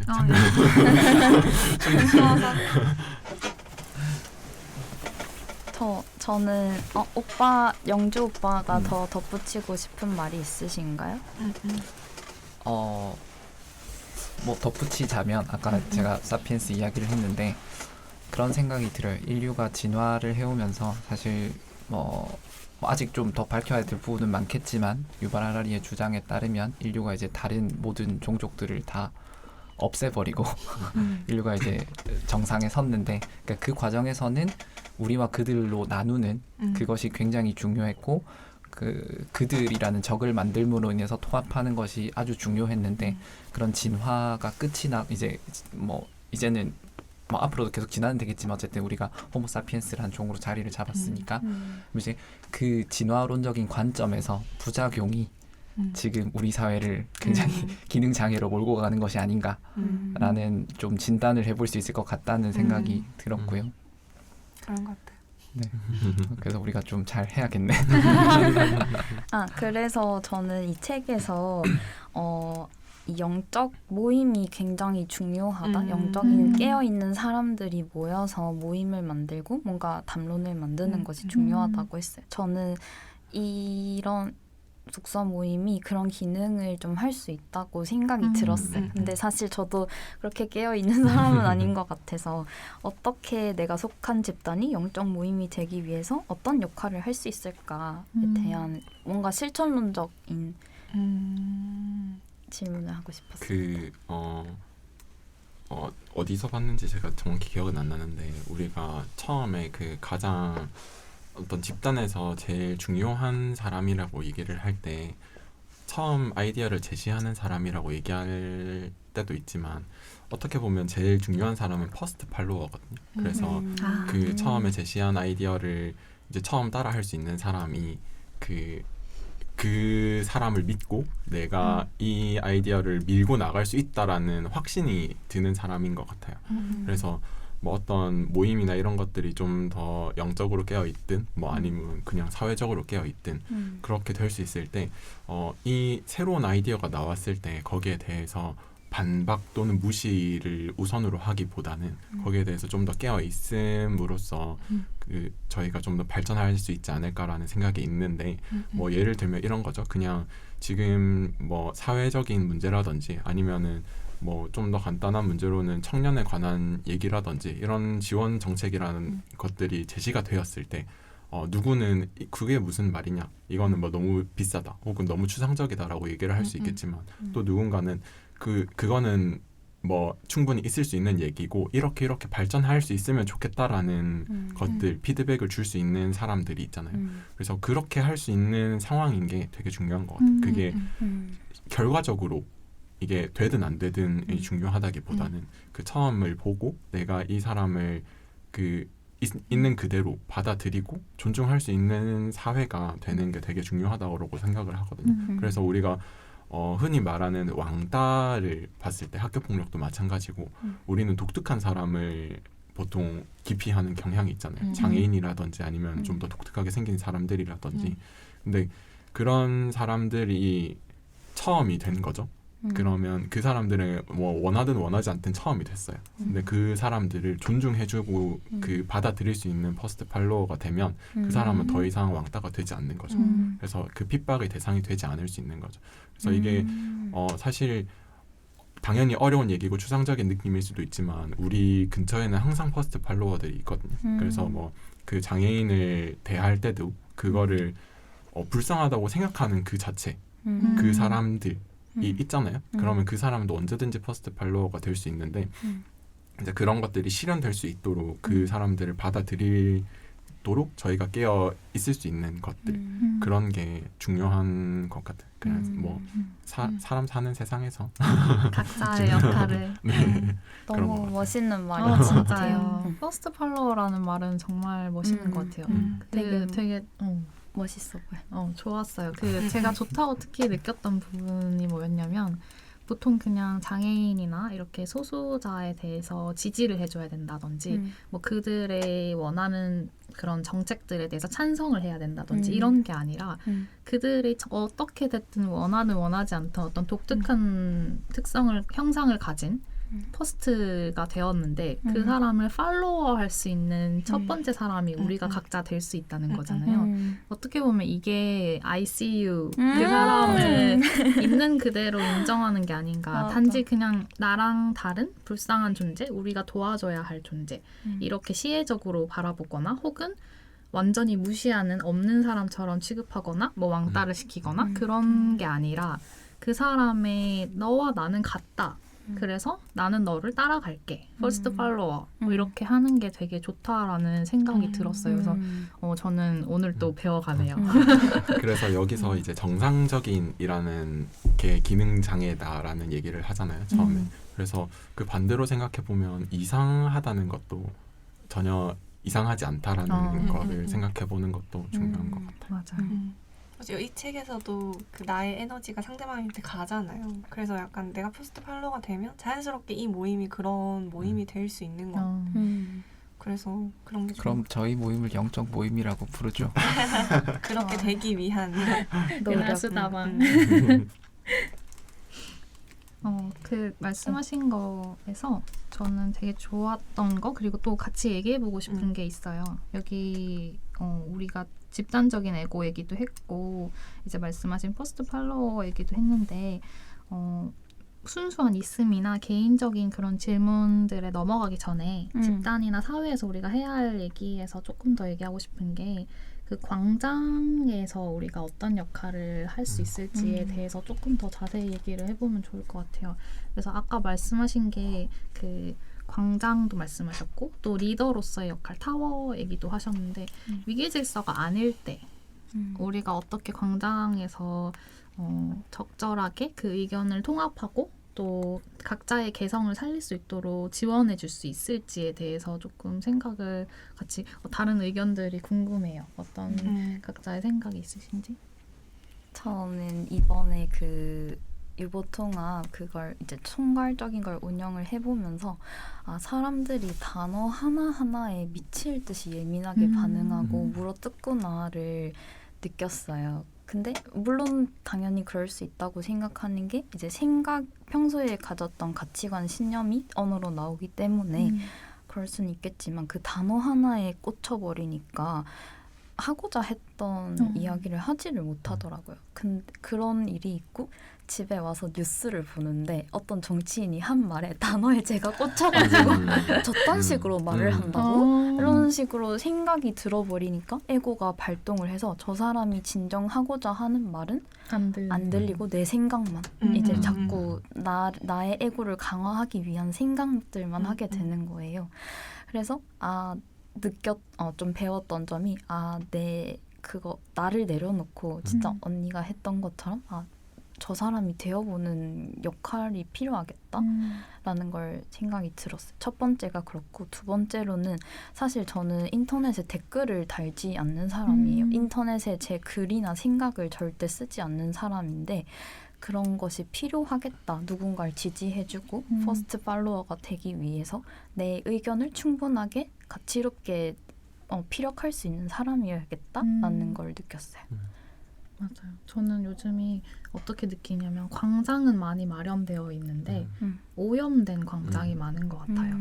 그래서 우리가 정말 필요한 목소리, 각자의 삶을 사랑할 수 있는 목소리는 다 어디론가 안 들리고 정말 말하는 그런 무의식적 반응, 어떤 고통체적인 반응이죠. 나의 고통체를 촉발시키는 단어에 대해서 서로 자기 얘기만 하는 그런 광장들만 우리에게 많은 게 아닌가. 그래서 저는 요즘 드는 생각은 예전에는 이렇게 많이 얘기할 수 있는 장이 많아야 된다. 이런 그냥 약간 민주주의적인 생각을 갖고 있었는데 요새는 우리에겐 이미 충분히 많다라는 생각이 들었어요. 그래서 조금 나부터 주변에 있는 사람들의 말을 진지하게 들어주고 그 사람이 무슨 말을 하고자 하는지를 내 에고가 조금이라도 적게 이게 발현될 수 있도록 노력을 하는 게 좋지 않은가 이런 생각이 약간 들었어요.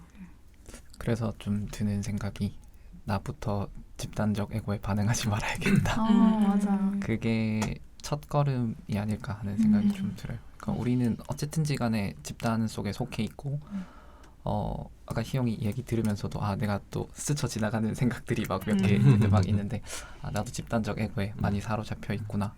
그러면서 이제 그런 것들에 반응하지 않는 것이 첫걸음이지 않을까. 내가 뭐 타인을 어떻게 변화시키기보다는 그냥 내가 반응하지 말아야겠다. 맞아.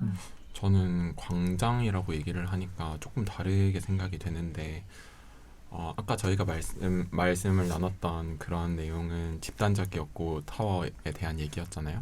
근데 광장에 대해서는 저는 좀 다르다고 생각해요. 이게 방향이 우리가 한 방향을 바라보고 있었다면 광장은 어디를 보는지 모르는 상황인 거잖아요. 익명에서. 네, 그렇죠. 이제 그 상황에서 내가 어느 방향을 봐야 되는가를 선택해야 될 수도 있는 것 같아요. 그러면은 저는 일단 우선적으로 돼야 되는 거는 내가 당연히 휘둘리지 말아야 되겠다는 생각이 기존으로 있고 이 사람이 진심이 아닐 수도 있다.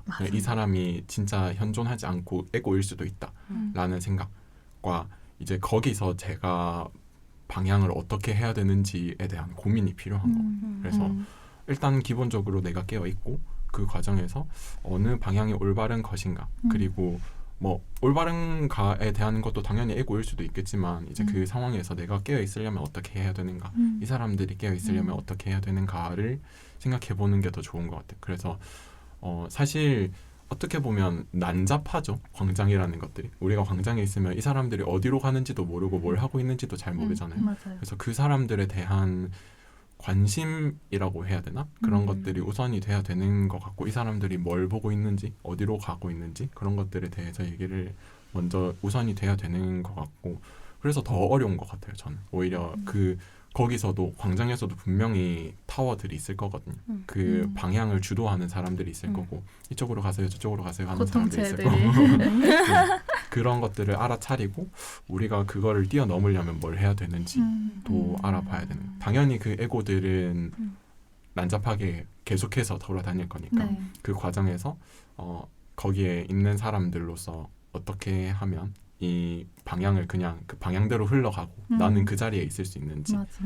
그냥 그런 거죠. 예를 들어서 이렇게 보면 좀 더 좋을 것 같은데 우리가 그냥 자리에 앉아서 별이 지나가는 걸 본다고 생각을 하는 거예요. 그래서 별은 계속 지나다니는데 우리는 그 자리에 앉아서 별이 지나가는 것들을 보는 거죠. 바뀌는 걸 보고 어디로부터 어디로 가겠다라는 것들을 생각을 하면서 보는 거예요. 음. 어디로 가는지는 다 알고 있잖아요. 어떻게 어떤 방향으로 가는지.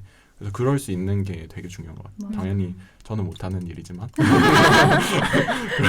그럴 수 있어요. 네, 저 지금 말씀 들으니까 생각나는 게 있는데 저도 이 다시 책으로 돌아오면 이 책 안에서 그 에고 얘기를 하다가 모든 사람이 결국 에고에는 하나의 목적밖에 없다라고 하잖아요. 나를 크게 하고 내가 좀 더 인정받고 내가 더 관심받는 것. 그래서 그 사람이 그 목적으로 어떤 에고를 어떤 말을 하던 그건 진심이 아니다. 그런 메시지를 저는 여기서 읽었었거든요. 그래서 아까 말씀하신 그 상대방이 하는 그 고통체에 찬 그런 반응들이 그 사람이 진짜 원하는 게 아니고 진짜 하고자 하는 말이 아니라는 말에 저는 진짜 공감이 됐었어요. 제가 친구들한테 이렇게 5명한테 해봤을 때도 그 사람이 하는 말이 진심이라고 생각을 안 했거든요. 이 사람이 원하는 건 단 한 가지. 나의 지금 인정. 내가 너를 인정한다. 너 정말 너로서 충분했다.를 원하는 거구나. 그거 하나만 딱 집중하고 들었기 때문에 제가 제 에고가 안 나왔던 것 같아요. 만약 예를 들어서 그 친구가 하는 다양한 말들, 다른 친구가 하는 다양한 정치적 주장들, 그게 다 진심이라고 생각하고 제가 거기에 그 사람의 공감을 해주려고 했다면 굉장히 힘들었을 것 같아요.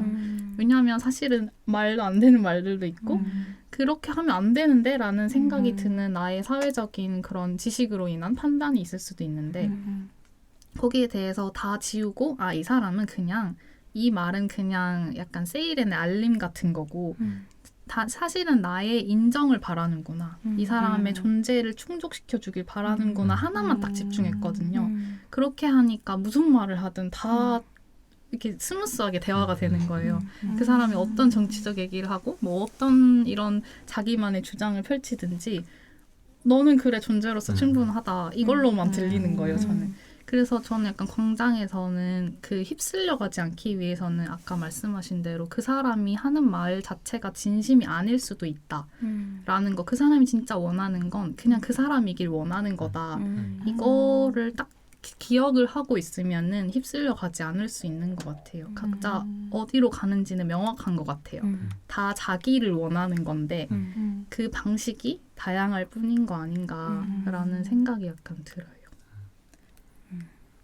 전 이제 다른 연결될 수 있는 질문이 있다면 7번에 타인의 에고를 알아차린 적이 있는지 어떻게 반응해 왔는지 그리고 이 책을 읽은 이후로 타인의 에고에 어떻게 반응할 계획인지와 이제 4번에 항복 받아들임과 포기 체념의 차이점은 뭘까? 혜진이 언니가 올려준 질문을 좀 엮어서 이야기를 해보고 싶어요.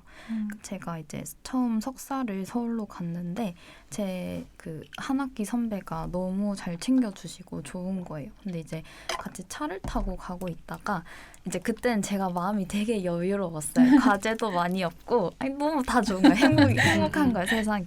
근데 그 언니랑 이야기를 할 때 언니가 갑자기 저보고 한 나라만 살 수 있으면 어디 가서 살고 싶네요. 그래서 제가 그러면 저는 뭐 LA요 이렇게 했는데 그 언니가 이제 미국에서 대학을 나왔어요. 그런데 이제 그 순간 그분의 에고체가 발동이 됐는지 이제 LA 왜 가? 거기 거지도 많고 흑인도 많고 총기 사고도 많고 거기 사람 살 때 아니야. 그래서 제가 그때는 인지를 못하고 아니 그게 아니고 저 LA에 그 되게 휴양지 같은 그쪽에 살고 싶어요. 그러니까 거기는 부자들만 가 사는 동네라서 우리는 못 가. 이런 식으로 얘기를 하는데 그 순간 저는 그때 마음이 여유롭고 세상이 행복해 보였기 때문에 언니가 지금 그런 이야기와 경험을 이야기하고 싶고 내 이야기를 지금 듣고 싶은 게 아니구나. 그래서 그렇구나 이렇게 넘겼어요. 근데 이게 이제 학기를 지나면서 반복되니까 저도 마음에 여유가 없어지니까 이제 못 받아주겠는 거예요.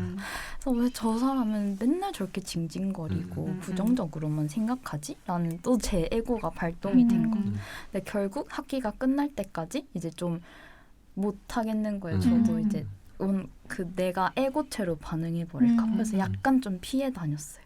근데 이제 다시 언니처럼 친구한테 그런 식으로 이제 내 모든 것을 내어주느냐 그렇게를 다시 이제 못하겠다는 마음 그러니까 예전처럼은 힘드니까. 못하겠다 맞아. 그런 마음도 들고 이게 뭔가 저는 항복 받아들임이 아니라 좀 포기 체념에 가까웠던 것 같아요. 그러니까 내가 그렇게 내 인생에서 그분이 그렇게까지 중요한 사람은 아니니까 그냥 포기하고 체념해야겠다. 그냥 그 사람은 그 평생 좀 그럴 것 같으니까 그래서 좀 저는 항복과 받아들임은 뭔가 용서하고 계속해서 나를 내려놓고 그 사람이 되어보는 것. 근데 포기와 체념은 그냥 그 사람을 나와 분리시켜놓고 약간 그렇지만 내 에고체는 계속 그 사람에게 있고 그런 반응하고 그런 불편한 감정인 것 같아요. 다들 어떻게 생각하시나요? 그래서 그 마지막에 얘기했던 감정이라는 키워드가 중요한 것 같아요. 그러니까 받아들임, 항복 이것은 어떻게 보면 긍정적인 감정의 태세인 것 같고 그러니까 같은 행동, 형상으로 보이더라도 그건 긍정적인 감정의 영역인 것 같고 포기, 체념은 부정적인 감정의 영역이 아닌가. 그래서 우리가 생각을 사실 통제하기는 좀 어려운 것 같고요. 그래서 아까 제가 서두에 시크릿 이야기를 했는데 이 책이랑 이제 좀 중복되는 부분이라고 하면 시크릿에서는 생각을 통제하기 어렵기 때문에 긍정적인 감정을 가져라 이렇게 얘기한단 말이에요.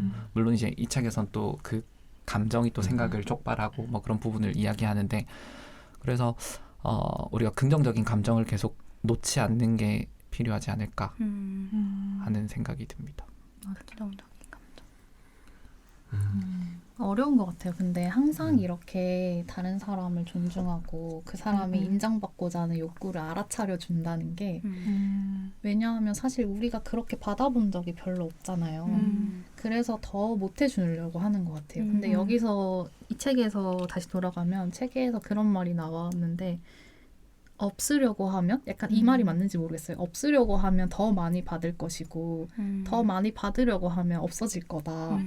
저는 그게 우리가 원하는 궁극적으로 원하는 그 존재에 대한 인정 그거가 아닌가라는 생각이 들었어요. 그래서 아까 말씀하신 긍정적인 감정을 유지하는 거 되게 중요한 것 같고 또 어떻게 보면 한편으로는 저는 희영님이 말씀하신 그 포기, 체념 또 포기 체념 형태가 아니라면은 그런 형태의 노는 필요한 것 같아요.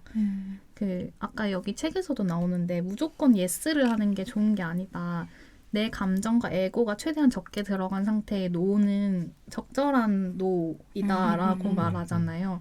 그래서 어떻게 보면은 그 매듭을 못 짓는 것 같아요. 저는 그런 생각이 들었는데 그 감정 쓰레기통이라는 그런 상황에 놓일 때가 보통 어떤 때였냐면 나조차도 인정 욕구를 못 버려서 그 사람에게 적절하게 노라고 말을 못 하는 거예요. 왜냐하면 나도 이 상태를 통해서 인정 욕구를 충족받고 있었기 때문에 그 사람이 인정 욕구를 막 나한테 막 뿌리는 거를 알면서도 노라고 못했던 거고 또 나도 인정 욕구에 충만하기 때문에 이 사람이 원하는 그 인정을 못 준 거예요. 그러니까 서로 계속 불안한 상태?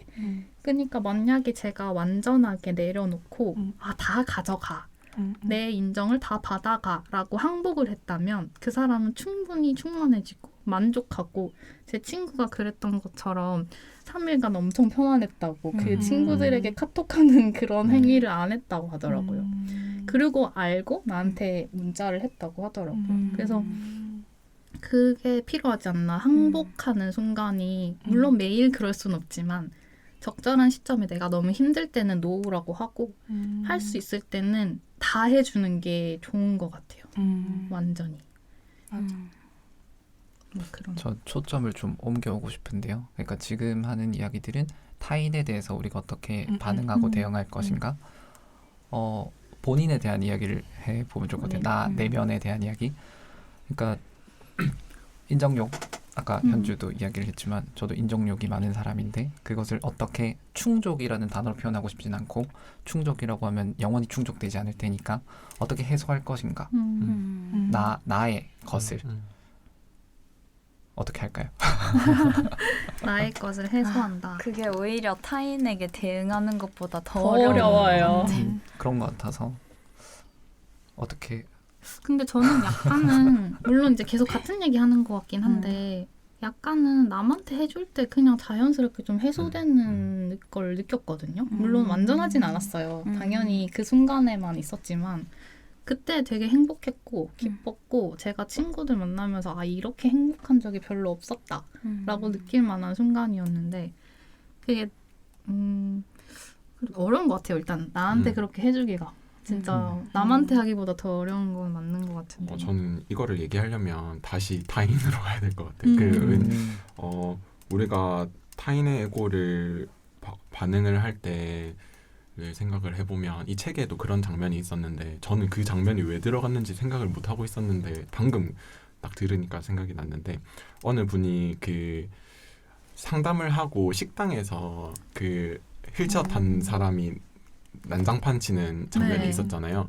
근데 그 장면에서 내가 어떻게 하고 있는지가 꽤 중요했던 것 같아요. 저는 그 상황을 왜 넣었는지 이해가 안 됐었거든요. 그 상황은 오히려 자기가 했던 말을 반박하는 느낌이 들었어요. 그때는.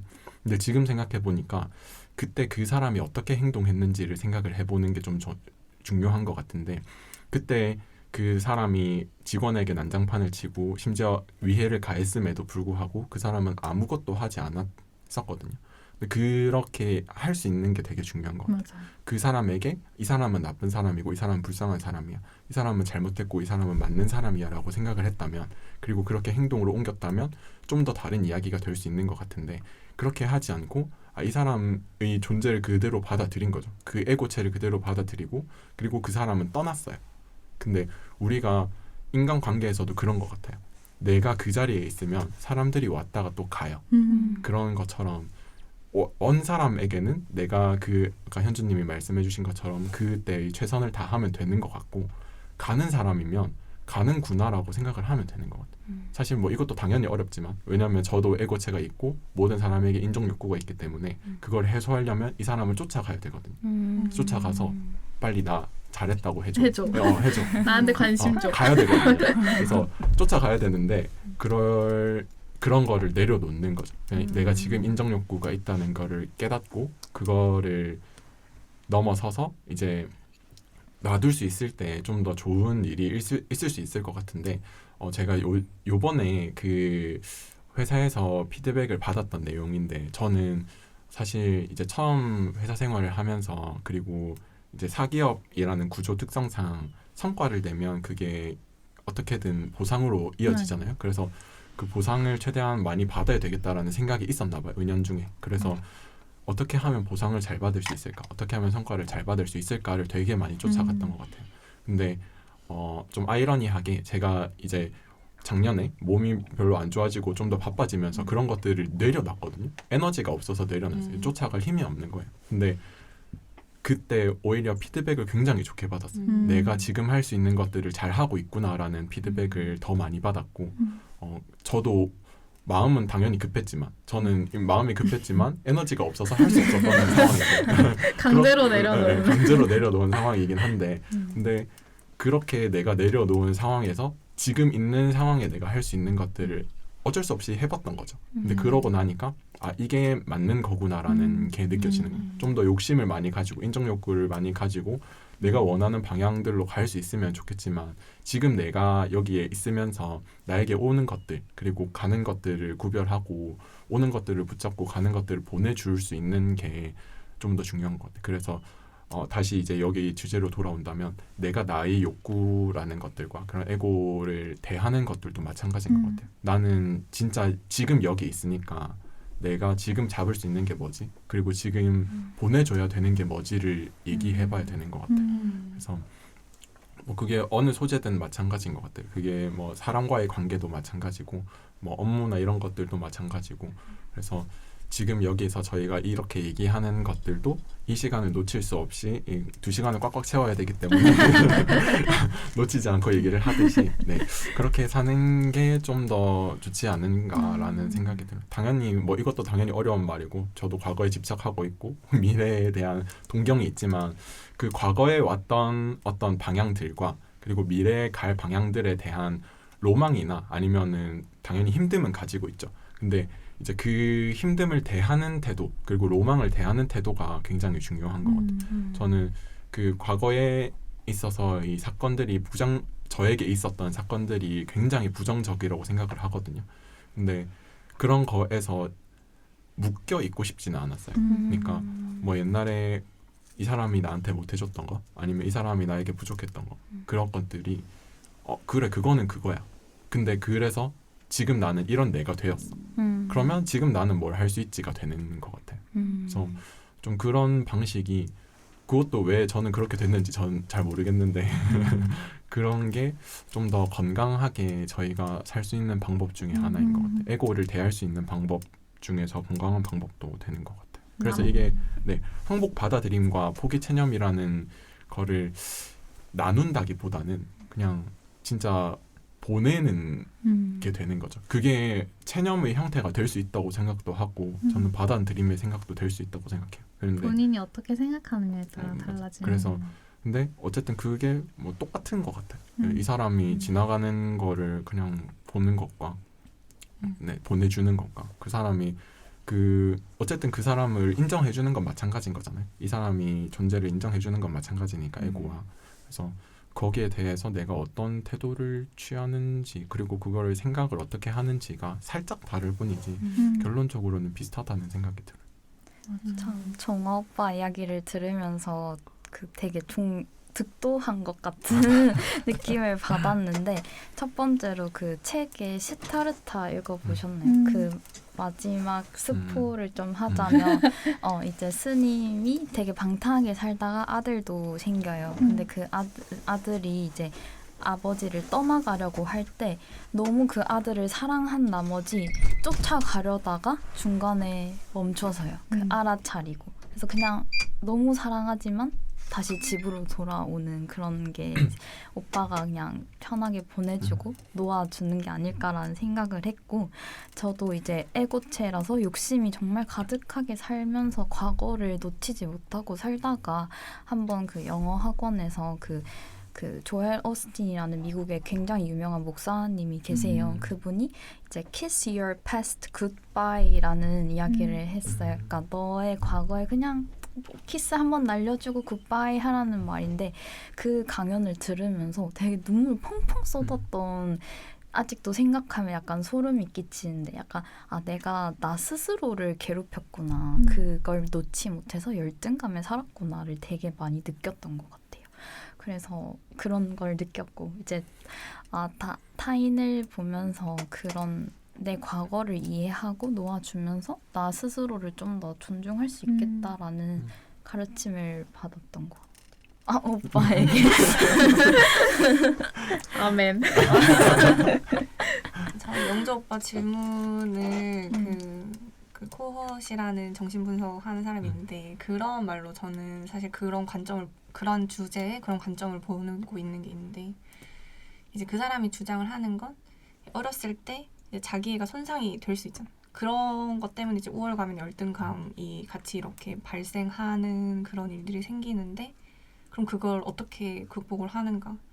결국에는 지인들, 친구들, 가족들 그리고 연인의 사랑으로 그게 극복이 된다고 얘기를 하거든요.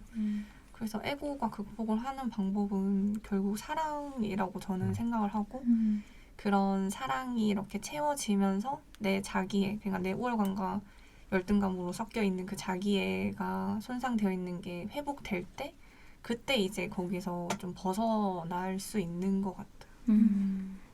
그래서 내가 나 스스로를 사랑해주기 위해서는 다른 사람의 진정한 사랑이 필요한 것 같아요. 그 사랑으로 인해서 나도 나 자신을 사랑할 수 있게 되는 근데 그게 남한테 의존하고 남의 말로 인해서만 나를 사랑할 수 있는 게 아니라 뭔가 또 다른 차원의 그 자연스럽게 나 스스로를 사랑하는 마음이 생겨나는 그런 경험을 할 수 있는 것 같아요. 그래서 그런 진정한 사랑을 할 수 있게 하기 위해서 상담 선생님들이 이제 연인 간의 관계에 개입을 해서 어떻게 하면 그 경험을 할 수 있는지를 도와주시는 것 같아요.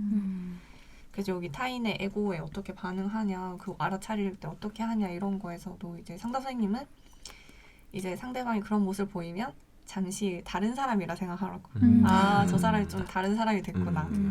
그런 그 말씀하신 것처럼 그 사람이라고 생각 안 하는 거죠. 아 잠시 다른 진심이야. 사람이 됐고 그 사람의 에고가 괜찮아지고 또 자기가 충만해졌을 때 생겨나는 그 모습이 진짜 모습이고 나와 사랑을 주고받는 그 모습을 기억하고 잠시 그렇게 변했을 때는 그냥 아 다른 사람 됐구나 하고 나에게 막 모진 말을 하더라도 아 저것은 메타버스네요. 거짓이야. 그건 가짜.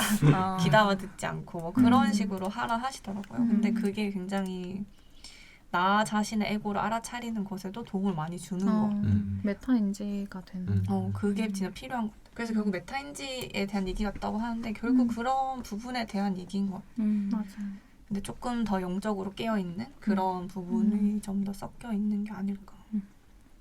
정말 이렇게 네, 그 여기서 고통체에 대해서 얘기를 하고 더 큰 무거운 고통체가 있을수록 더 깨달음이 높을 수도 있다라는 얘기를 하잖아요. 그래서 저도 그런 것들을 돌아보면 사실 뭐 제가 이런 이상적인 얘기를 해서 좀 그렇긴 하지만 저는 제가 생각했을 때 굉장히 열등감이 많은 사람이거든요. 자존감은 오히려 훨씬 낮고 그래서 저는 다른 사람들을 칭찬하는 일은 엄청 잘 할 수 있어요. 근데 저를 칭찬하는 일은 굉장히 못하는 편이에요. 그래서 다른 사람들의 장점을 보지만 저는 제 단점만 보는 편이거든요. 근데 그래서 책을 읽으면서 되게 그 안 좋은 사례들을 얘기했었잖아요. 그 사례들에 제가 속하는 거예요. 근데 결론이 같지 않았어요. 그러니까 이 사람들과 케이스는 같은데 뭐 나를 깎아내리고 굉장히 불안해하고 이런 건데 근데 그게 폭력적으로 가지는 않았던 그래서 그런 것들을 생각을 해봤을 때 그 내가 나도 모르게 그 고통체에 어떻게 반응을 하고 있었는지를 생각해 볼 수 있었는데 일단 그 고통체가 무거울수록 제가 제 힘이 없었기 때문에 더 에고가 힘을 발현하지 못했던 게 있었던 것 같고 그리고 이제 그것들을 제가 어떻게 받아들였는지도 한번 생각을 해보니까 그냥 이 사람은 대단한 사람이야 그리고 나는 한심한 사람이야 라고 해서 멈추는 게 아니라 이 사람은 대단한 사람이고 이런 부분이 배울 점이 있는 것 같아. 그러니까 나도 한번 따라 해봐야지. 이런 사람들의 이런 모습을 한번 배워봐야지 라는 것들로 가봤던 것 같아. 그런데 이런 점이 좀 좋았던 게 그러면 그 사람을 대할 때 이 사람은 장점이 어떤 건지 알고 있고 그러면 이 사람은 그 장점에 대한 에고를 가질 수도 있을 것 같아요. 그래서 자기의 나는 이런 걸 잘하니까 이런 걸 인정해줘라는 게 될 것 같은데 이게 뭐 우연히 잘 맞아 잘 맞을 수도 있는 거죠. 그럼 이 사람이 이런 걸 원하니까 내가 그런 것도 또 저는 이제 그거를 쫓는 에고를 가지고 있고 이게 잘 상충이 되어서 서로의 에고가 해소가 됐던 걸 수도 있는 것 같아요. 그래서 그렇게 좀 해소가 된 것 같은데 이것도 하나의 내 개인적인 에고를 해소하는 방법도 될 수 있지 않을까라는 느낌이 들어요. 저도 지금 남자친구랑 너무 잘 지내고 있는데 아직까지 2개월 차기 때문에 그런 걸 수도 있고 근데 이제 어떤 사람과 만나도 약간의 에고가 충돌하는 지점이 분명히 있는데 그분과는 그런 게 좀 없었던 것 같아요. 그러니까 서로의 결핍을 말하지 않아도 그냥 자연스럽게 너무 잘 맞춰주는 조화가 있는 것 같아서 내가 과거에 받지 못했던 그런 것들이 굉장히 녹아내리는 경험을 많이 했어요. 그냥 있는 그대로의 존중받음도 물론 있었겠지만 그래서 그런 부분도 되게 타인을 통해서 그러니까 그걸 재착이라고 하잖아요. 성인기 이후에. 그게 되게 좋았던 것 같아요. 진짜 그래서 신기했어요. 그래서 원래 저는 저도 이제 뭔가 인정 욕구가 되게 강한 사람이었는데 그냥 그분과 전화만 한번 하면 그냥 인정 욕구가 아니라 그냥 나 이거 했어 팩트만 이제 전달하고 뭔가 인정받고 싶지도 않고 그런 마음이 드는 게 좀 신기했어요. 채워지는 느낌. 저도 되게 비슷한 경험을 했어가지고 서로 바라보고 있는. 제가 왜 이렇게 연장자. 쳐다봤냐면 우리 녹음에 희영이 표정을 담고 싶다. 지키고 있어. 맞아, 찐 행복해. 저는 남편 생각이 나서 들으면서 저도 그 전에 이제 인연이 되어서 만났던 분들과도 물론 좋았지만 남편과 만났을 때 딱 이런 느낌 받았거든요. 처음에는 서로의 에고의 그런 게 딱 피로가 딱 약간 퍼즐 맞듯이 아까 말씀하신 것처럼 딱 아기가 맞은 거죠. 그래서 부딪히는 게 거의 없었어요. 처음부터. 그리고 그러니까 화를 낼 일이 없고 그러다 보니까 그 사람의 진심을 더 알게 되고 그래서 나중에는 아 이게 사람을 대하는 방식이어야 하는구나를 거꾸로 배웠어요. 그리고 그 전에 막 제 안에서 메아리 치던 그 인정받고 싶어하는 그 왜 사람이 인정받고 싶다고 해서 나 인정받고 싶어라고 말하는 게 아니잖아요. 다양한 방식으로 그걸 약간 병적으로 표현을 하는데 그게 본인이 싫어하면서도 하더라고요. 근데 그거가 많이 없어지고 일단 한 사람에게 완전히 인정받는 것으로 인해서 내가 다른 사람과의 관계에서도 많이 치유가 되더라고요.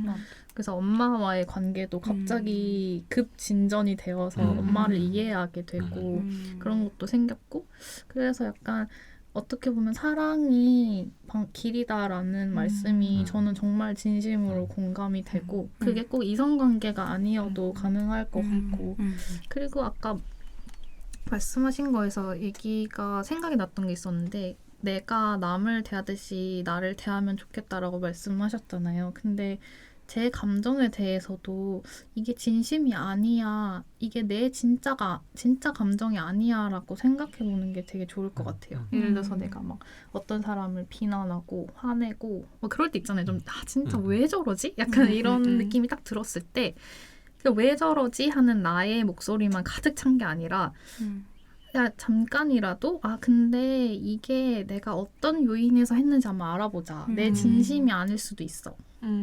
라고 생각해 보는 거. 다른 사람도 다 그렇다고 생각하면 나한테도 그렇게 적용해 볼 수 있을 것 같아요. 뭐 그래서 과하게 기뻐하거나 과하게 분노하거나 하는 것을 그냥 그 자체로 일단 존중은 하는 거죠. 내가 친구한테 했듯이 그래 기쁘구나 아니면 화났구나. 근데 너가 그게 진짜 진심이 아닐 수도 있어. 그래도 일단 존중해. 네 감정을. 그러니까 나는 일단 화가 났어. 화났네. 짜증난다. 이렇게 한 다음에 근데 이게 내 진심은 아니다라는 느낌만 신랑같이 잡고 있으면 돌아올 수 있는 것 같아요. 다시 내 자리로. 그래서 고요해질 수 있는. 근데 그게 잘 안 되고 이게 진짜 내 감정이라고 생각하면 그게 동일화 아닌가. 나 자신한테도 내 감정이 동일화가 돼서 분노가 진짜 내 분노 같고 이런 게 아닌가라는 생각이 들었어요. 아무튼 우리 그래서 지금 거의 모든 질문을 다 했는데 네. 마지막 질문들 중에 제가 여러분께 물어보고 싶었던 게 있었는데 너무 궁금해서 그 인셉션 혹시 보셨어요? 네.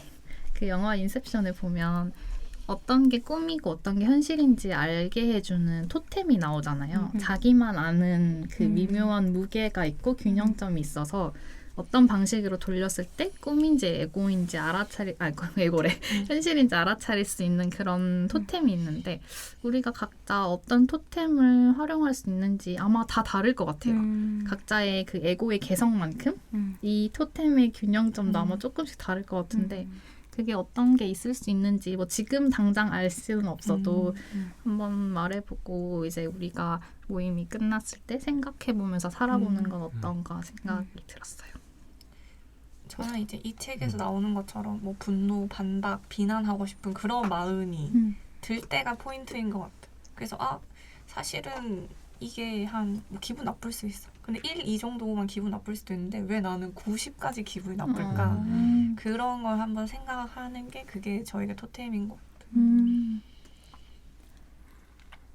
저는 그 명상에 여러 가지 방법이 있잖아요. 거기서 어떤 구절을 말하는 명상도 있더라고요. 좋은 구절을 말하면서 하는 명상? 이제 그건 줄 모르고 이제 제 선생님이 그걸 시켰어요. 화날 때 practice positive mind of saying yes to whatever anyone says 할 때 누가 어떤 말을 해도 그냥 네 하는 마음을 연습해라라고 했는데 그게 뭔지 모르고 그냥 어떤 갈등이 있었을 때 그걸 그냥 지보는 한 30분 내내 똑같은 말을 계속 반복하면서 내 화에 대해서 계속 생각을 해봤어요. 그러니까 나도 잘못한 게 있고 그 사람이 나한테 개인적으로 화를 낸 게 아니구나라는 생각이 들면서 좀 알아차림이 왔던 것 같아요. 그리고 그 문장 자체도 약간 침묵하라는 말, 알아차리라는 음. 말이었기 때문에 좀 더 그런 게 왔었던 음. 것 같아요. 그 이후로는 그 문장을 뭔가 생각만 해도 약간 알아차리. 토템이네요. 그럴 때가 있었지만 지금도 까먹어가지고 옷장에서 다시 꺼내시면 어떠세요? 저는 전 최근에 알게 된 방법인 것 같고 저도 그 상담을 한번 받아보면서 이제 그 상담 선생님이 그 저에 대해서 제가 잘 모르는 것 같다라고 얘기를 하면서 제 감정에 대해서 집중해보는 시간을 가져보라라는 얘기를 했어요. 그래서 그게 언제 어디서든 그냥 타이머를 맞추고 한 10분 알람을 맞춰두고 한 10분당 한 번씩 뭐 이렇게 하면서 심호흡을 하면서 내가 어떤 기분인지 어떤 느낌인지를 생각을 해보라고 하시더라고요. 그래서 그게 좀 이 토템이 될 수 있는 것 같아요. 그래서 뭐 그때의 순간을 내려두고 내가 지금 어떤 마음이고 어떤 생각이고 라고 떠올려 보는 건데 지금 이제 이 책을 읽어보고 나서는 뭐 지금 내가 어떤 에고의 상태이고 또 지금은 내가 뭘 원하고 있는지 어떤 감정인지를 한번 생각해 볼 수 있을 것 같아요. 그래서 그런 것들을 떠올려 보면서 그럼 나는 이런 상태구나 라고 하고 넘어가라고 하시더라고요. 근데 그것도 이제 책의 맥락에서 봤을 때는 내 현존에 대해서 한번 생각을 해보고 이제 다시 또 돌아가는 것 같아요. 근데 대신에 이제 그 모든 상황들에서 내 에고들이 어떻게 발현되는지는 뭐 둘째치고 그때만큼은 지금은 내가 이런 에고가 있고 내가 어떤 감정이 있고 어떤 방향으로 가고 있는가를 생각해 볼 수 있는 것 같아서 그런 게 좋은 것 같아요. 이게 또 인셉션에서 토템은 꿈에서 반드시 깨야 되는 거기 때문에 굉장히 필수적인 요소로 작용을 하잖아요. 네. 그리고 항상 소지를 하고 특정 시점에 이제 그거를 딱 확인하게 되잖아요. 그래서 이렇게 뭐 어떤 시간을 정해두든 특정 시간을 정해두든 아니면은 저처럼 알람을 맞춰두던 그런 것들이 하나의 신호가 될 수 있을 것 같아서 좀 좋은 것 같다는 생각이 들었어요. 진정한 토템으로 진화하고 있어요. 오빠는 그- 어떠세요? 좀 생각을 해봐야 될 것 같은데 물리적인 토템이 있는 것도 좋은 것 같아요. 사실 지금 전 제 주머니에 행운의 돌이 있는데요. 잠깐 우와. 보여드릴게요. 보여주세요. 실물 처음 보는 이거 해주세요. 저기 카메라에 자 이렇게 왜 행운의 돌이에요?